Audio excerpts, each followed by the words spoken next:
Ndaguhaye ikaze kuri Femi TV kandi ndagusavye ube wewe gato tuganire ku rukundo nyago. Wigeze wumva ko wabuze urukundo? Wigeze wipfuza umuntu yokumva umutima wawe atagucira urubanza? Canke wigeze ubona urukundo rugenda rushira uburyohe nk'igicapu c'ishusho kitakigira ubuzima?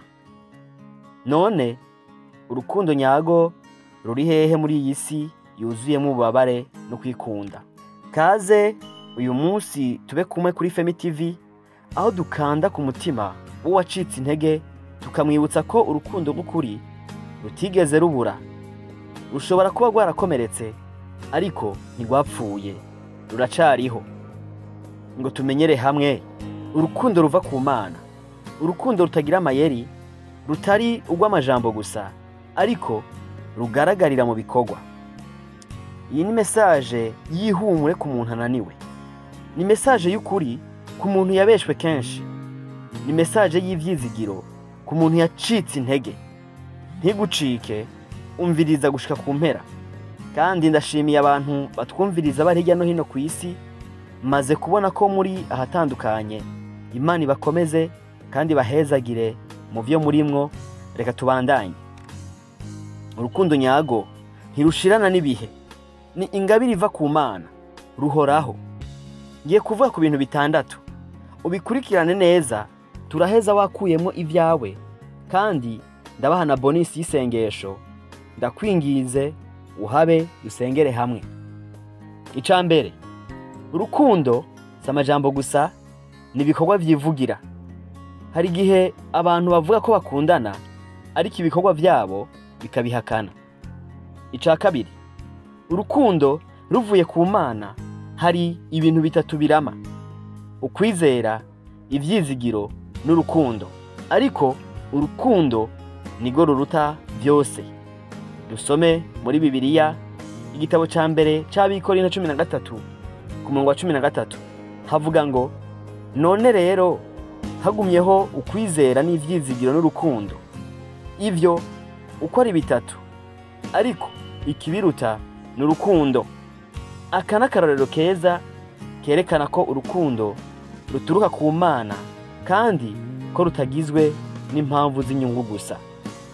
Ica gatatu, reka turabire hamwe imico y'urukundo nyakuri muri ico gitabo nyene ca mbere c'Abikorino igice ca 13 ku murongo wa 4 gushika ku murongo w'indwi. Tubona ko urukundo rurihangana, rurangwa n'ineza, ntirugira ishari, ntigwiyemera, ntirurondera inyungu zago bwite, ntirurakara vuba, ntigwishimira ibibi, ahubwo gwishimira ukuri.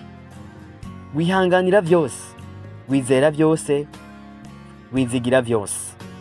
Ica kane, mbega ni kuki urukundo rw'ukuri rukenewe muri iki gihe?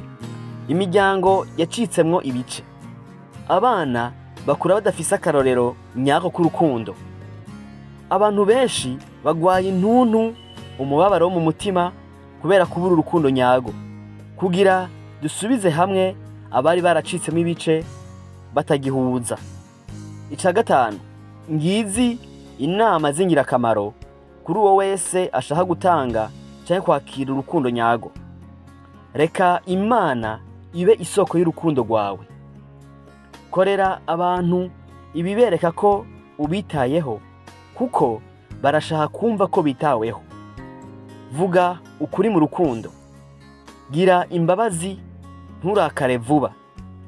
Menya kubabarira no gusaba imbabazi. Ica gatandatu, mu kurangiza, menya neza ko urukundo nyakuri ari ururengera vyose. Nigo gwubaka, nigo rukiza, nigo gwubaka ubumwe.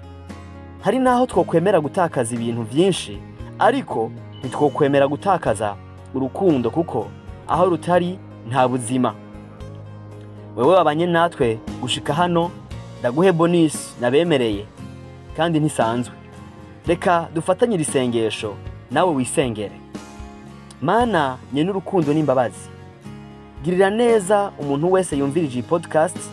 Ukeneye urukundo urumuhe, ukeneye kukubona kubone, ukize imitima, uhindura ibihe, usubize hamwe abari baratatanye bumvikane, batahurane, basabane imbabazi, bubake rugume, ahari amarira n'agahinda uhashire impundu n'amahoro mu miryango, mu izina rya Yesu Kristo, amen. Ntiwibagire kwiyandikisha, ariyo subscribe cyangwa s'abone, gusangiza abandi iyi podcast. Dusubire vuba, uhoraho abazigame, dukomeze kubana. Ndabakunda cyane. Yesu abahezagire.